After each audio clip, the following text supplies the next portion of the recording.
Chair, the meeting is live. You're able to commence whenever you're ready. Thank you. Welcome, councillors, to this meeting of council. This is a public meeting being streamed live to YouTube and via the council's website. The meeting is also being recorded for the purposes of the minutes. I have been advised that the live stream is now up and running. If for any reason the public can no longer hear or see the meeting over the live stream, we will adjourn until the connection has been re-established. Can I ask the governance manager to explain the procedure for the meeting and to confirm the members and officers present? Thank you, Chair. This is just a reminder from the Chair that, that members are asked to follow the etiquette for virtual meetings and to act as you would do if you were in the chamber. Can you remain with your cameras on throughout the meeting and also remain muted unless requested to do so and to speak through the Chair? The chat function is enabled for this meeting. The chat will come directly to myself. Please indicate whether you wish to speak or whether you wish for your vote to be counted in a different way. The closed captions are enabled, so you may see some messages coming across the bottom of your screen, and we'll be issuing polls throughout this meeting. If you have any problems, please message me direct. Present in the meeting room today, Chair, are all members of council, apart from those who have offered their apologies, which I'll offer to you in a moment when asked. Also in attendance are the Section 151 officer, monitoring officer, head of paid service, the strategic directors, Sarah Gordon, who is the HR and OD manager, and members of the governance team who are supporting this meeting. Thank you, Chair. And the apologies for absence, Lena. Thank you, Chair. Apologies for absence today have been received from councillors Hartshorn, Hill, Holmes, Huckabee, Lilly and Windley, and all other members are present. Thank you. Declarations of interest. Members of interest. Have you got Ridgway? Sorry. Sorry. Councillor Ridgway, is she here? Sorry. Ridgway. Apologies, Chair. May I put in apologies then for Councillor Ridgway? Thank you. Members of interest should have declared them to the governance manager in advance of the meeting. However, I will ask again, can members please indicate if they have any interest to declare?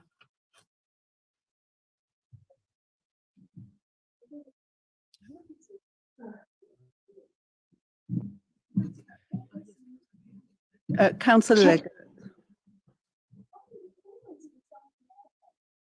Just an interest in item 8, as my husband is a council employee.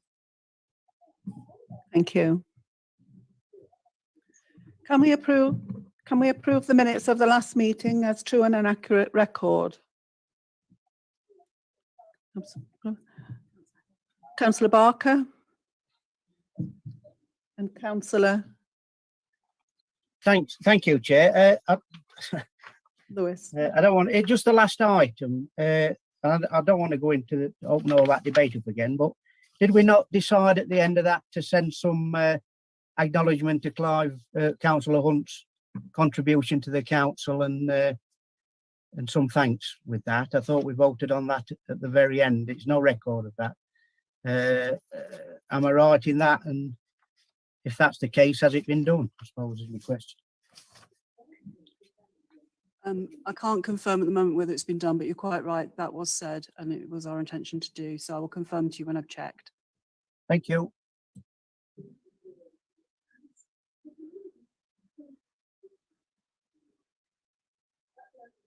Councillor Dale. Yeah, thank you, Chair. Just subject to that that addition to the minutes, I'm happy to move that we accept them. Okay.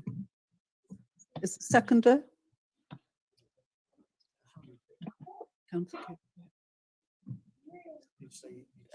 Councillor Cooper. Yeah, just happy to second, Chair. Thank you. We are now going to commence voting. The governance manager will issue a poll now. Thank you, Chair. All members should have the poll on their screens asking to vote for, against or abstain for approving the minutes of the 1st of February 2021. And that would include the amendment put forward by Councillor Barker.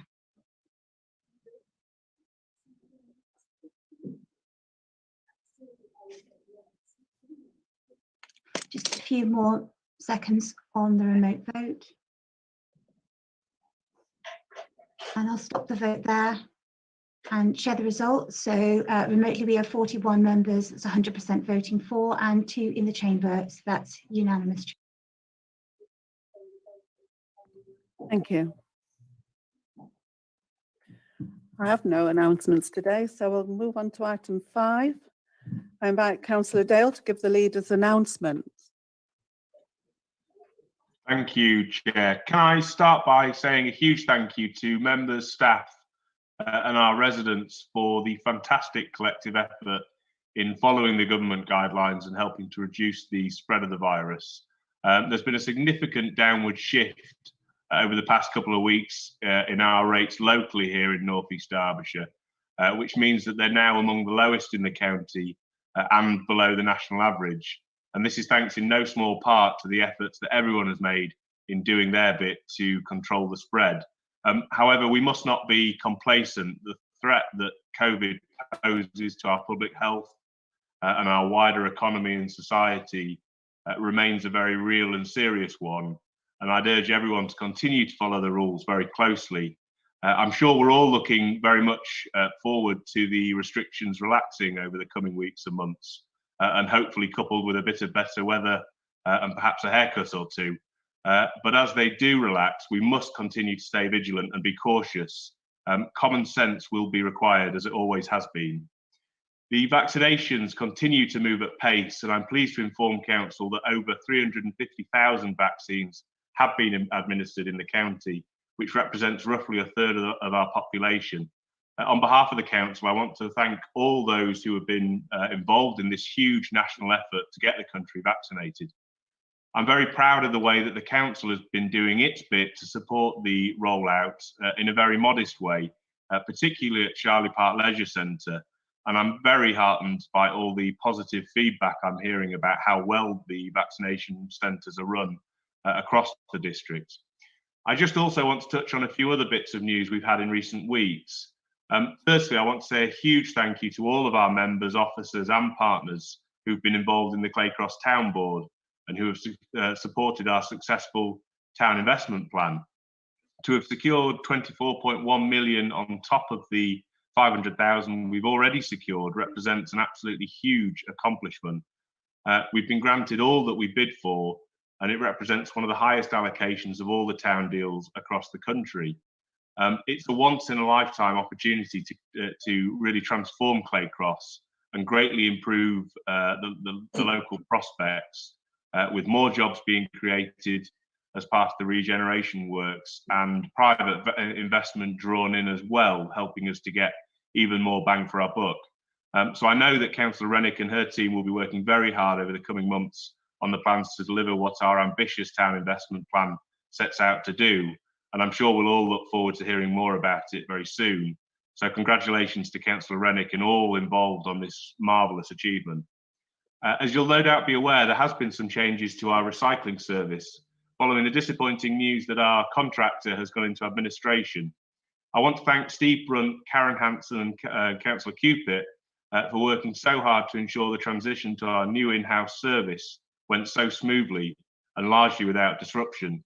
I'm quite frankly amazed at how quickly we were able to turn this round, given the urgency of the issues, and I'm extremely pleased that we were able to protect jobs by transitioning the staff straight over to the council, particularly given the current economic climate.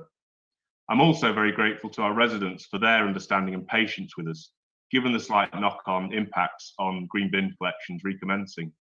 By all accounts, the new service is operating very well and we should be back to normality very soon. Finally, as many of you will be aware, following our successful Green Homes grant bid last year, we've secured another tranche of funding from the government, bringing our total to date to £1.6 million. On top of this, the council is investing a further £8.5 million, with over 320 homes set to benefit. The works include the fitting of external wall insulation and the refurbishment of non-traditional construction properties. I want to thank Councillors Kenyon and Powell, as well as council officers and our partners at Ricknold for helping to make this happen. It's a very clear testament to how seriously we are taking our climate change commitments. And not only will it help us to see our targets met, it will also help to reduce energy bills for our tenants.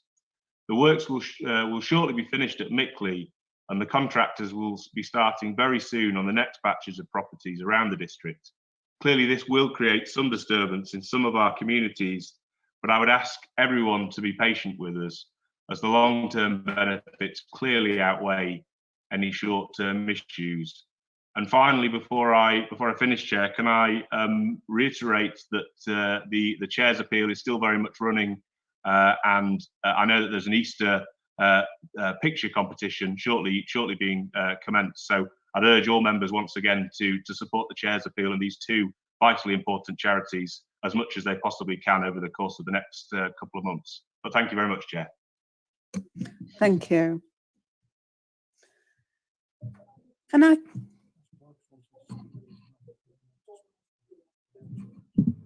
Who's that? Oh. Councillor Barker.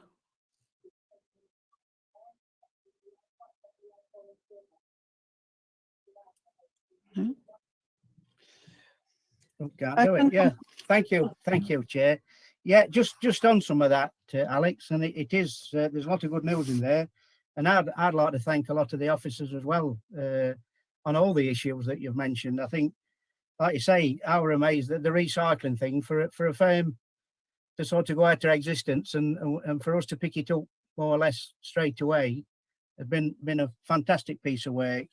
And again, the 24 million for Clay Cross, it's good news. It's really positive, and let's hope we can spend it, Caroline. That's the hardest part, and making it do something, and that's great. And again, I'd echo the stuff regarding not being complacent. It does feel as though we've come out of COVID and we're not quite there yet. And I went to Charlie Park a couple of weeks ago, and it were the organisation were fantastic. So, but let's not start celebrating too soon, eh? Let's make sure we're out of it. So, yeah, well done. Thank you. Councillor Renwick. Thank you. I also like to respond. Thank you, Councillor Dale. I just want to say, actually, Nigel, this is absolutely fantastic news. It's a once-in-a-generation funding boost to Clay Cross and actually the wider North East Derbyshire district. It will truly be transformational for local people and residents, and we're already getting business inquiries and people want to get involved now in this deal. So it's going to be the whole district. You know, we're open for business. But I just wanted to say a special thank you to the town board, particularly our chair, Gary Golden, and in particularly officers, Jill Callingham, and especially Carl Apps, who's been leading on this, and also the local community groups and the parish that have contributed. And it's a great example of the Conservative government and the Conservative council working together on the levelling agenda for our area. Thank you. Thank you. I can confirm that no public questions have been submitted, so we shall now move to the next item. Can I invite Councillor Paul Parkin, Portfolio Holder for Finance, to present the report on the level of council tax 2021 to 22? Councillor Parkin. Thank you, Chair. As certainly most of the councillors will be aware, the Localism Act of 2011 requires us as a billing authority to calculate the council tax requirement each year. I can confirm today that the approved amount on the collection fund in respect of North East Derbyshire is £6,121,088. In order to calculate the council tax requirement, the demand of Derbyshire County Council, the Police Authority, Fire Authority and local parish councils has been taken into account. The table at paragraph 1.5 sets out the levels of council tax for the year, accumulating all the preceptors' demands. The report requests approval by council for the precepts of the relevant authorities operating within the North East Derbyshire district area in order for the council as a billing authority to agree the council tax liability for local residents in respect of 2021/22. The council is legally required to set a council tax for its area based on the demand of preceptors on the collection fund. Each preceptor approves demand when setting their annual budget, which we did on the 1st of February. And I'd now like to move the recommendation at 6.1. Thank you. Thank you. Is there a seconder? Councillor Armitage. Are there any comments?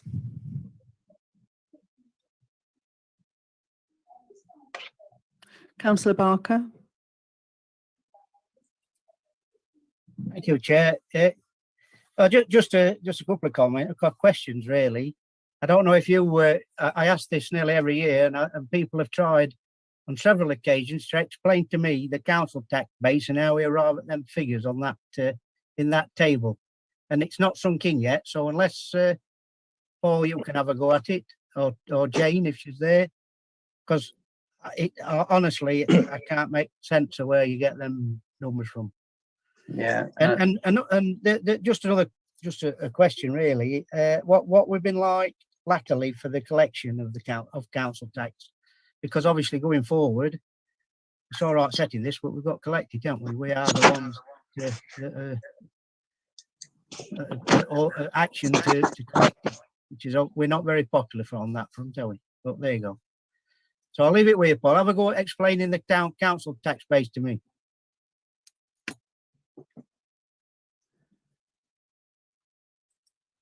And any other thoughts? Councillor Parkin. Okay, thank you. I'll take that. Yeah, it's the council tax base is based on the number of occupied properties, but it's never a direct one-for-one, because some properties are occupied at different parts of the year, and it also takes into account properties that are expected to be in use during this tax period. So this is the best I can do, Councillor Barker, to be honest. It's never a one-for-one. I always ask why it's not a whole number, but in actual fact it's because some houses are empty and some houses are populated for part of the year. So that is my understanding of it. Is that satisfactory, Councillor Barker? I think it's a fair effort, Paul. Thank you. I think it's a mystery to most people, this, but yeah, yeah. Agreed. And on the collections, we're not doing bad on council tax collections at the moment, but I'll defer to Officer Dethick if she'd like to give you an exact percentage. Are there any other comments? Jane Dethick. An update on the collection figures, Chair, if that's okay with you. Council tax is actually at 93.87%, which is compared to 95.5% last year. So it's 1.63%. That has improved somewhat over recent months, which is quite pleasing. So council tax isn't doing too bad. That's the good news. The bad news is business rates is at 85% compared to 94% last year. So we're 8.44% down. So it's as we'd expect, I'm afraid. Council tax isn't faring too badly, but business rates is down. Thank you, Chair. Thank you. Councillor Kenyon. Yes, thank you, Chair. Just regarding Councillor Barker's question, one thing I found useful is to think of it as full-time equivalents. So the equivalent of part-time people working, it's like could be 0.7 of FTE. The same thing happens with the council tax base, I believe. So different houses have different council tax levels, and they're all converted into the number of band D equivalents. So a band D is like 1 FTE. I think that's part of the explanation.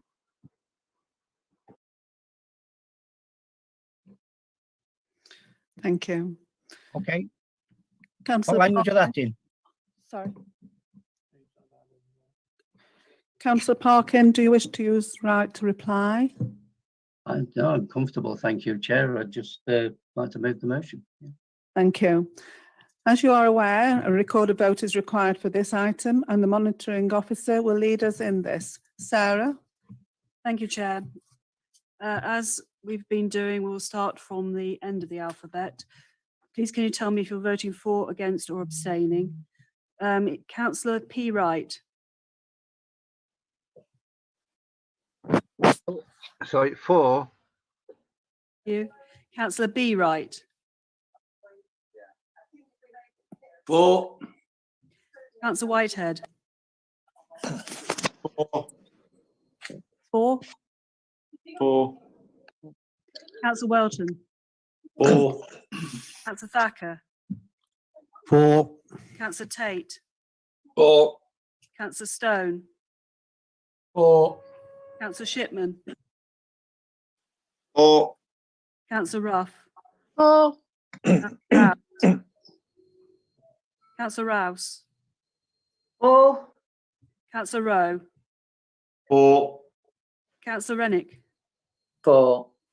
Councillor Reader. 4. Councillor Powell. 4. Councillor Potts. 4. Councillor Pickering. 4. Councillor Parkin. 4. Councillor Morley. 4. Councillor Liggett. 4. Councillor Lewis. 4. Councillor Kerry. 4. Councillor Kenyon. 4. Councillor Jones. 4.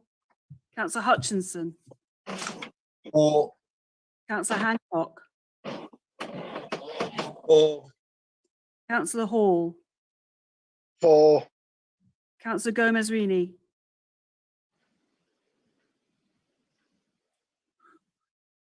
4. Thank you. Councillor Fennell. 4. Councillor Mark Foster. 4. Councillor Angelique Foster. 4. Councillor Emmons. 4. Councillor Elliott. 4. Councillor Dayton. 4. Councillor Dale. 4. Councillor Cupit. 4. Councillor Cornwall. 4. Councillor Cooper. 4. Councillor Clough. 4. Councillor Patbone. 4. Councillor K-Bone. 4. Councillor Birkin. 4. Councillor Barry. 4. Councillor Barker. 4. Councillor Armitage. 4. And Councillor Ancliffe. 4. That's unanimous, Chair. Thank you. Can I now invite Councillor Mark Foster, Portfolio Holder for Council Services, to present the report of the Annual Pay Policy Statement 2021/22. Thank you, Chair. This is the Annual Pay Policy Statement, which I bring to Council for their consideration. It sets out the Council's policy on pay in accordance with Section 38 of the Localism Act 2011. It also meets the requirements of the Local Government Transparency Code 2015, which requires the Council to publish such information on our website. The Annual Pay Policy Statement for 21/22 is included at Appendix 1 for this report. The statement demonstrates the commitment of the Council on the principle of equal pay. It aims to ensure that the Council pay system is free from bias, it's fair, and it ensures equality across the board in terms of pay. The statement provides an overview of the whole workforce and provides some background on the journey to secure equal pay over the recent years, resulting in what we now know as the Single Status Agreement. At the centre of this agreement is a robust job evaluation mechanism, which takes into account the many factors as detailed within the statement, including knowledge, responsibility, and demands of a particular job role. The factors are devised in such a way that a whole range of jobs receive the necessary recognition and value, whether they're based in the office or the base or the remote job. The statement also provides information about job grades from the lowest paid to the chief officers, known as the grading structure. The grading structure and incremental progression points for senior posts are included, which demonstrate the level of pay at each increment. A requirement of the Local Government Transparency Code is that the relationship between the salaries of those on the highest pay and those on the lowest pay is shown as a ratio, and this is in there. We no longer have as people know, we no longer have a post of a CEO. That was removed in 2020. So this ratio is further closed. This ratio is between the council's highest earner and that of the median, the average median earner, and that's 3.9 to 1. Other information included in the statement are the terms and conditions of service, election duties, shared posts, honoraria, holiday entitlement, financial benefits such as subsistence and travel allowance. Also included is the essential car user allowance entitlement. The statement also includes the pension contribution rates associated with the various whole-time pay scales, along with the council contribution, which is currently 14.7 of pensionable pay. And the final section addresses retirement arrangements, including flexible retirement, re-employment of employees in receipt of pension, and payment upon termination of employment. So this agreement to the annual pay policy statement fulfills both legal and best practice guidance for employers, and it also supports the council's equality and diversity aims. So I'm happy to take any questions, and I'll answer them if I can.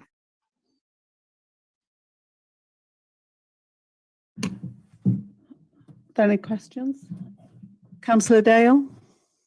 Just a second the paper, Chair. Thank you. Thank you. Are there any comments? I'd like to move the recommendation set out in 6.1 then, please.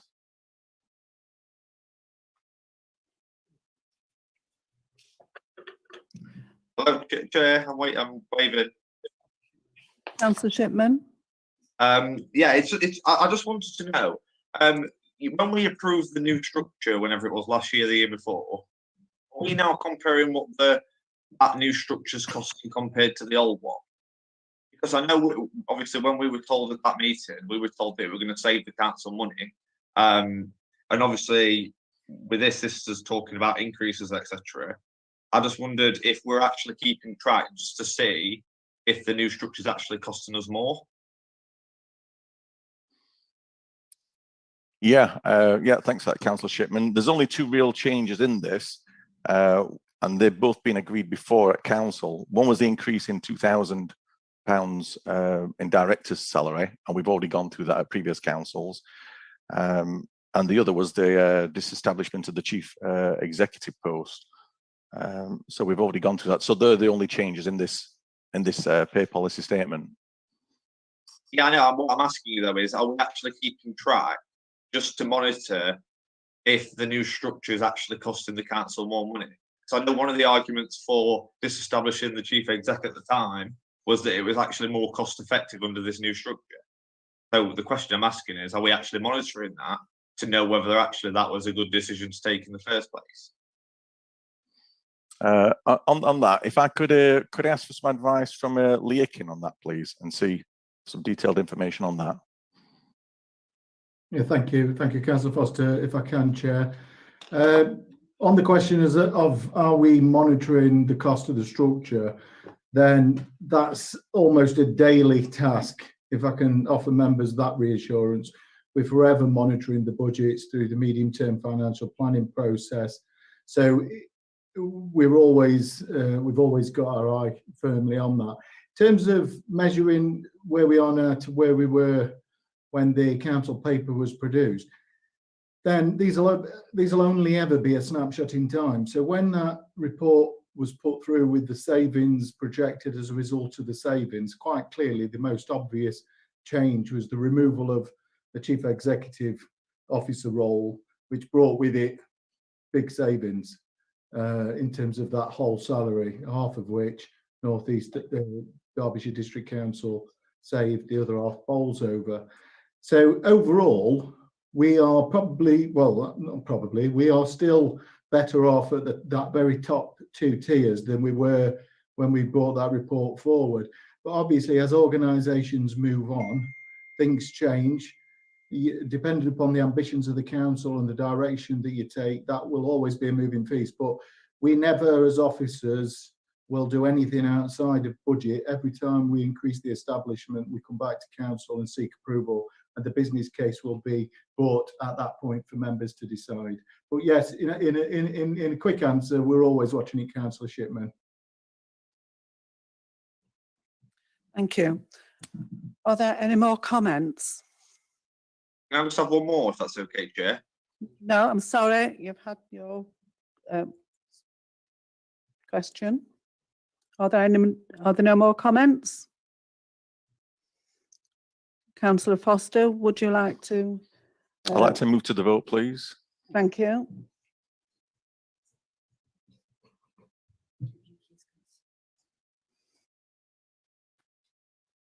Nikki, can you poll, please?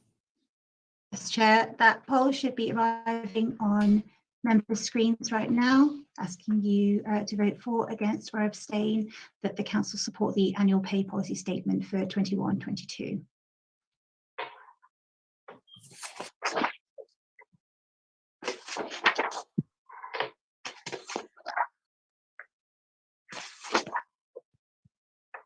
Final vote is just coming in now, Chair.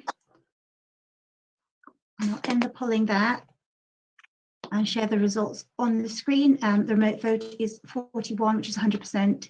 4 with 2 votes in the chamber makes that unanimous, Chair. Thank you. Can I invite Councillor Mark Foster, Portfolio Holder for Council Services, to present the Agile Working Policy? Councillor Foster.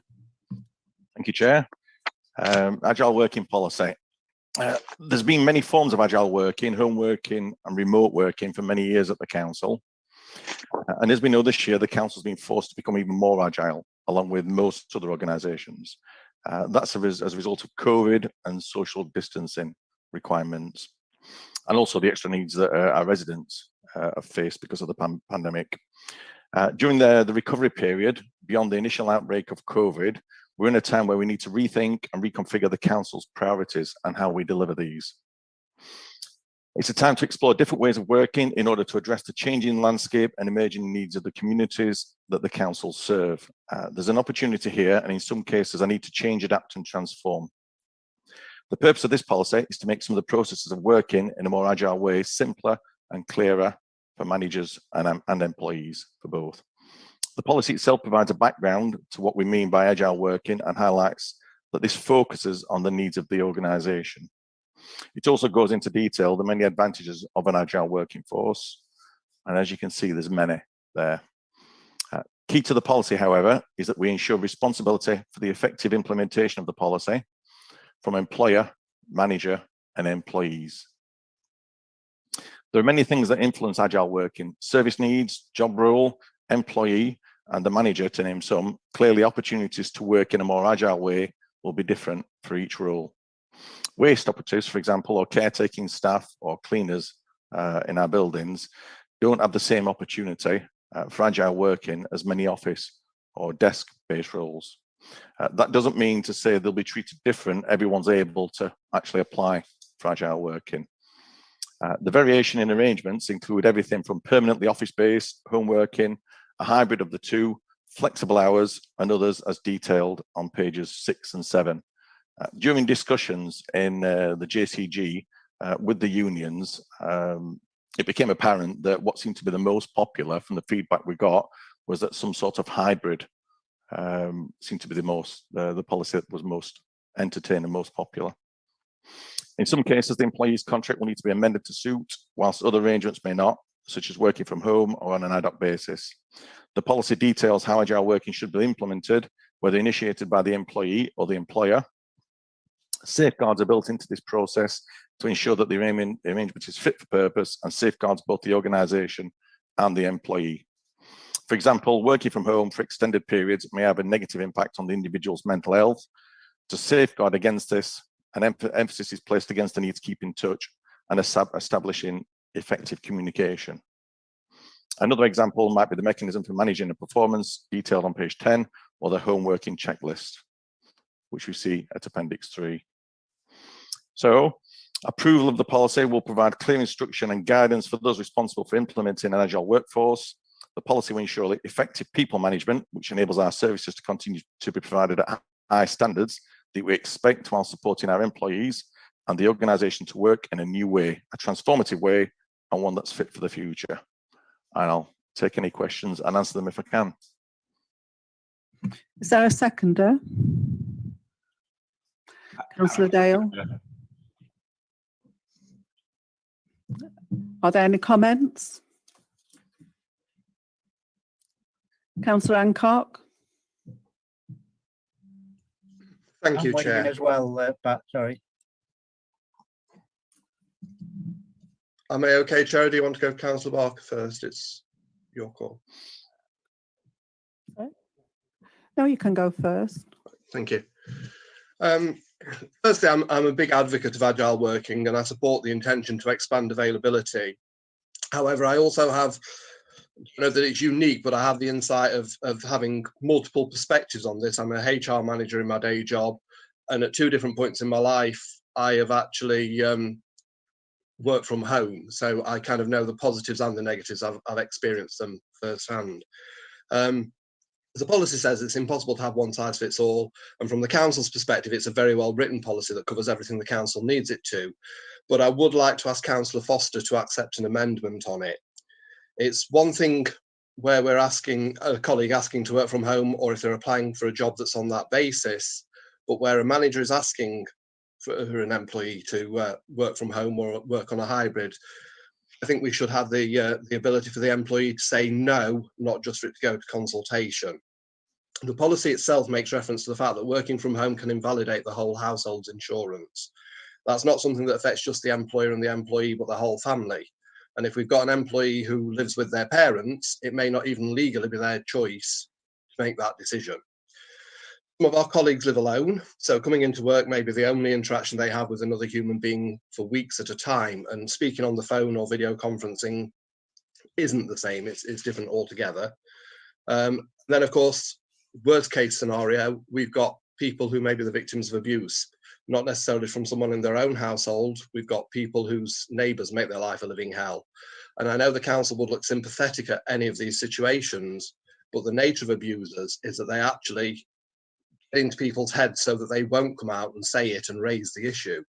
So what I'm asking for is that we actually look at including and writing into the policy the same opportunity for the employee to say no as the employer has. And on that basis, I'm more than happy to support it, but I would like that extra safeguard in there for employees. I'll second that, Chair. Do you want me to take all the questions together? And Councillor Barker? Councillor Barker, thank you. Thank you, Chair. Yeah. That's an interesting point, I think, that David's raised there, but I am aware that this has gone through the JCG. I take it, and the unions have been consulted on it, and I'm sure have they raised them sort of issues. We're in support of it, because obviously it's gone through the due process and stuff like that. I think I'm personally. I'm sorry, Councillor Barker. I'm sorry, my internet's unstable and cutting out. Could I ask you to repeat that, please? I'm ever so sorry. I'll turn my video off so it helps my bandwidth. Oh, sorry, man. I'm sorry. It weren't that good. It weren't. Yeah, I thought I was just supporting a little bit with what Councillor Hancock said and Shipman, but I take it it's gone through JCG, and obviously the unions have been involved in the process of this, and it's something that I'd have thought they'd have raised during this process. Just from our perspective, and we are supportive of it, and I think again, if unions have scrutinised it and things like that, but there's a couple of things that our group sort of wanted to highlight, and on page 3 or page 43 of the pack really there's a control sheet for agile working, and on the next to bottom point that says a date policy due for review, a maximum of 3 years. Well, we think 3 years is too long, especially we've been a new policy and with COVID and home working and things like that.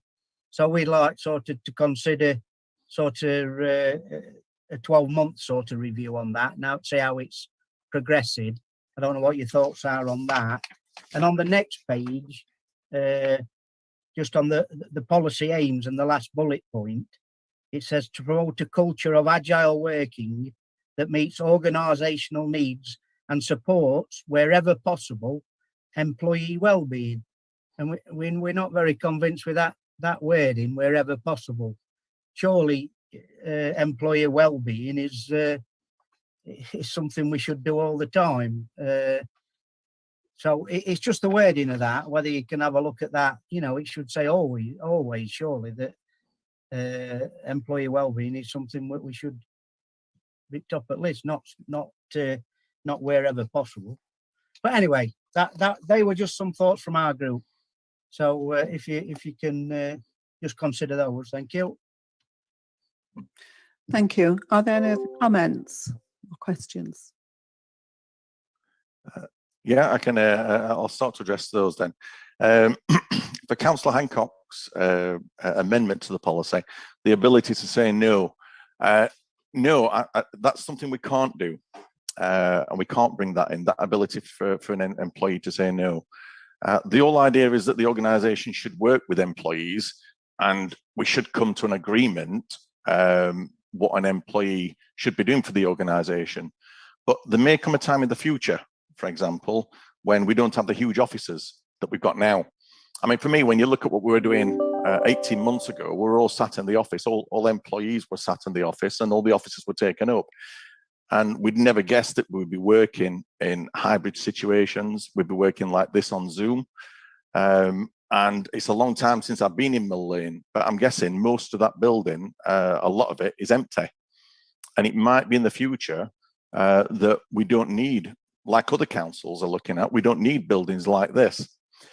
And if you imagine the council and how it will be in, let's say, 5 years' time or 3 years' time, it might be where some employees may need to work to suit the needs of the organisation. And that's where this isn't a policy of flexible working, which has been previously centred around the employee. This is centred around the needs of the organisation and the needs of providing a service to residents and the taxpayer. Now, it is important that we do look after the well-being, which brings us on to Councillor Barker's point. I can't see that bit where it says, where you mentioned, I can't see it in the policy, where it says wherever possible. But yeah, it's the last bullet point, Mark, on the policy aimed, about 2/3 of the way down. But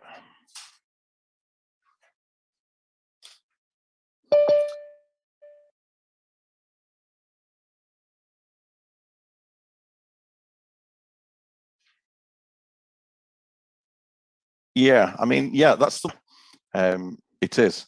But as for the review itself, that'll take advice from our HR managers or from Lee Hicken himself about the 3-year review. The 3-year review is there for a reason. I don't know if we can change that, I'll be honest with you. But as for the amendment, straight away I'll be saying no, we can't be party to that. But thanks for that, Councillor Shipman. If I could put that question to an officer about the actual review, the 3-year review. Yeah, if I can answer that, Chair. You okay for me to answer that, Chair? Yeah. Yes, thank you. Yeah. In terms of the review, I don't think that's an issue. It is a fast-moving area, I guess. So a review, a more swifter review, from an officer perspective, I can't see that as being an issue. And obviously, Councillor Foster's answered the other points, so I don't intend on making comment on the other points.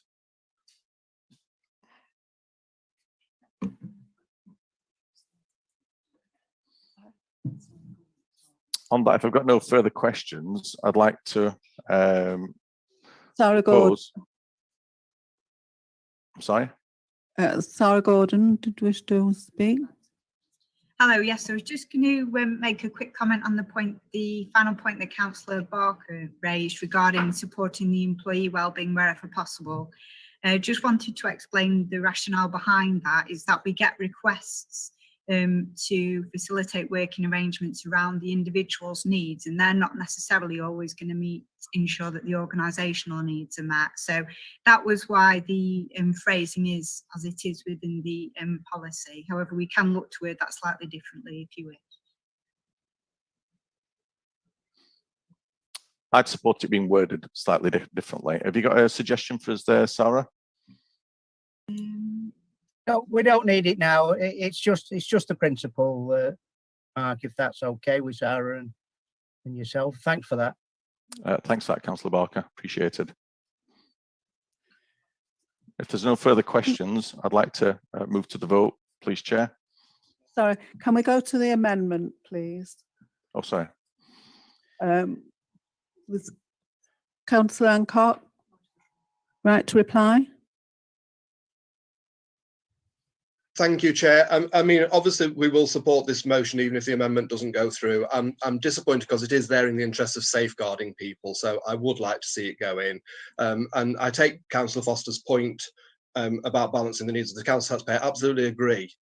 The key is that this is actually a finite thing, because the reality is we're talking about changing existing staff and not forcing a change on them that may actually endanger them.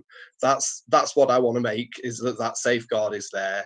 And as I say, I mean, we've got the consultation in which does protect that to a degree. It's those people who are in a position where they can't necessarily raise that. That's what my concern is. So I do ask that you would support it on the basis of how it's intended. Obviously, if you don't, we will still support the motion because agile working is important. But we would ask that council back it.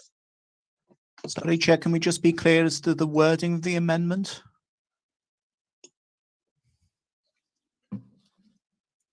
The amending is simply to sorry, Chair, I'm talking over you there. Apologies. No, go on, Councillor Ancott.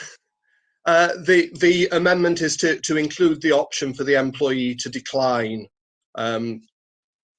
agile working being imposed on them. I'm sure Sarah would come up with relevant wording if the amendment were to go through. Thank you. And that was originally seconded by Councillor Shipman. So shall we take the vote on that, please? Do you want to say anything more on the amendment, Councillor Foster? Can I just for clarity, please? Sorry, I'm not entirely sure. Because the recommendation here is just the implementation of agile working policy as it stands. So are you actually amending the policy itself? Is that what you're suggesting? I'm not ever so clear what we're voting on. I'm just wanting some guidance on that, really. So that's adding that paragraph what you've said, yeah. I think I can support that personally. I think that seems that so the employee can refuse if they want to, is what you're suggesting. Yes, yeah, that would be to give them that extra safeguard. Okay, yeah, I think I can support that.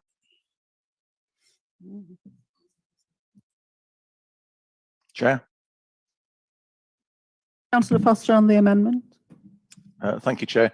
No, I won't be supporting the amendment for the reasons given earlier, without repeating those.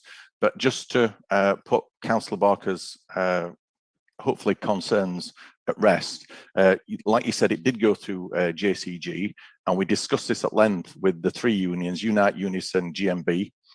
They asked lots of questions, and we discussed a lot. And their main concern was about the mental health of the employee working hybrid or working full time from home, and we felt we addressed that.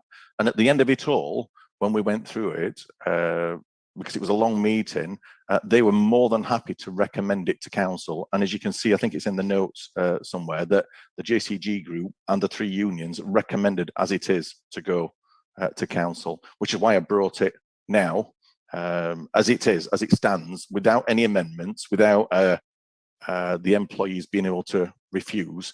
If we look at it practically, the council and leadership have got no intention of suddenly saying to employees, you must now work from home, you can't come into work. It's not a case of that. It's about being open, and it's about employees being open to work in different ways. And like I pointed out earlier, if the needs of the organisation aren't met first, that's what we've got to look at. We've got to look at employees, but if the environment around us changes, you know, it's the needs of the service that must come first. And you can tell with how we treat employees already. If you look at the leader's statement that was given earlier by Alex, thanking officers, but thanking Charlotte Councillor Cupid, for the work she did in making sure that we took those employees on from a company that went bust. You can see the sort of attitude we've got towards our employees, and it's one where we're looking after people. It's not one where we're forcing people to work in ways they don't want. So I think that more than anything, and that attitude and that approach, I think it shows, you know, that we are going in the right direction. That and the full discussion we've had with the unions, I think we've done all we can. So those are. I think I've already taken a comment. I think Councillor Hancock's already spoken, so I'd like to move to voting on the amendment. Chair, it's a point of personal clarification just on what Councillor Foster was saying there. The issue that I'm making here is not, because I fully accept you've had all those consultations, the mental health implications and everything else. The point is those people whom this policy potentially could put at risk because there isn't an option for them to highlight that they could be at risk. That's why I'm proposing the amendment. That is the primary, excuse me, hiccups. The primary purpose of putting this there is to make sure that they have got that additional safeguard. It's not to undermine anything. It's not to undermine the discussion with the unions or anyone else. It's there to give them an extra safety net.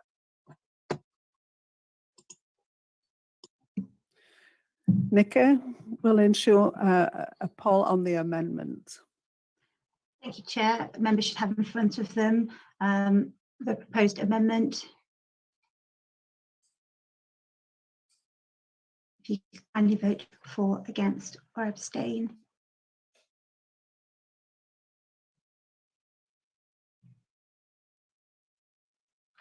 Just waiting for a few additional votes to come in.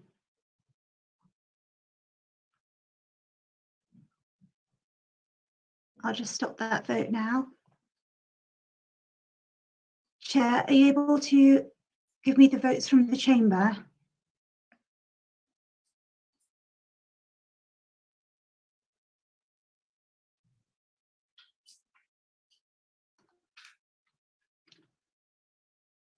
Thank you. So the vote is 15 for, with 27 against, including the votes from the chamber, with 2 abstentions, and I'll just share those results on your screens now. And Chair, for clarity, that means that the amendment is falls. Thank you.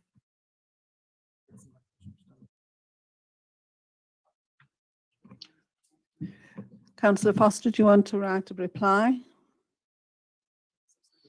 I think I've said all of I need to.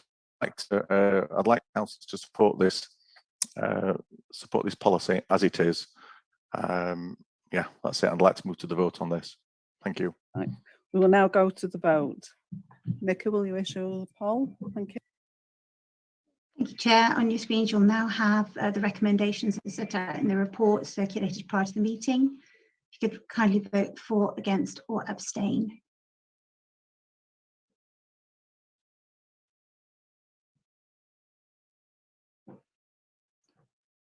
Thank you. Chair, including the votes for the chamber, the result is unanimously for.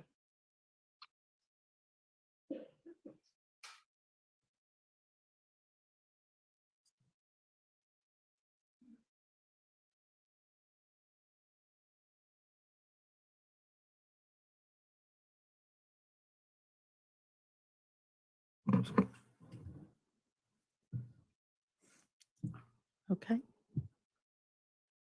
The next item on our agenda is to consider the proposed calendar of meetings for the 2021/22 municipal year.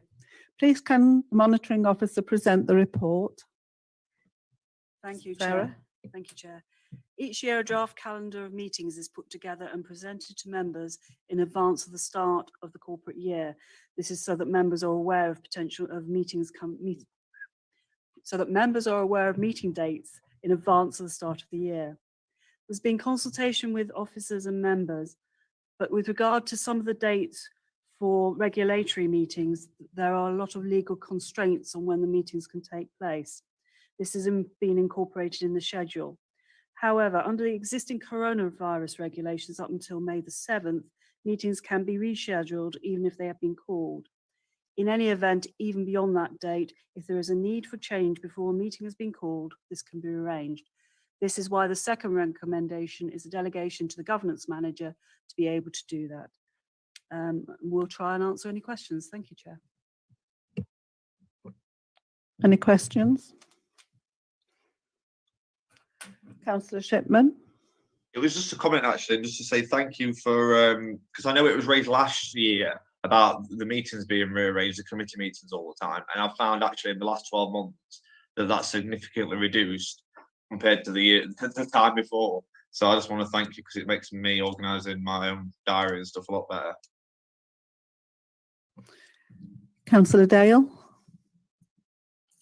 Thank you, Chair. Councillor Shipman probably isn't going to like what I'm going to say next, I'm afraid. But no, it was just to say happy to move the recommendations, but do note that obviously recommendation 2 gives us a bit of latitude. I believe that there are a couple of chairs, particularly the regulatory committees, who weren't sort of cited on the proposed dates prior to them being set. So there may be 1 or 2 tweaks that they may wish to make with governance. I'm aware that governance have worked very hard to put the calendar together, so obviously we would aim to minimise any changes as much as possible, because I know that there's a lot of coordination and hard work that goes into it. But just to make that point, that that I'm aware some chairs may want to make some slight tweaks, and if that can be allowed as part of these recommendations, and maybe the final calendar brought back to us at a later stage in the next meeting or thereafter would be very good.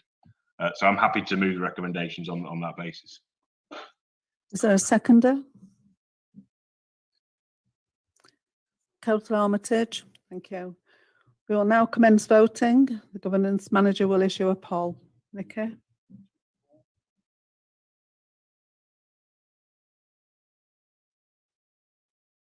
Apologies, I was muted. Thank you, Chair. The poll should be on your screens now, members, to vote for, against, or abstain.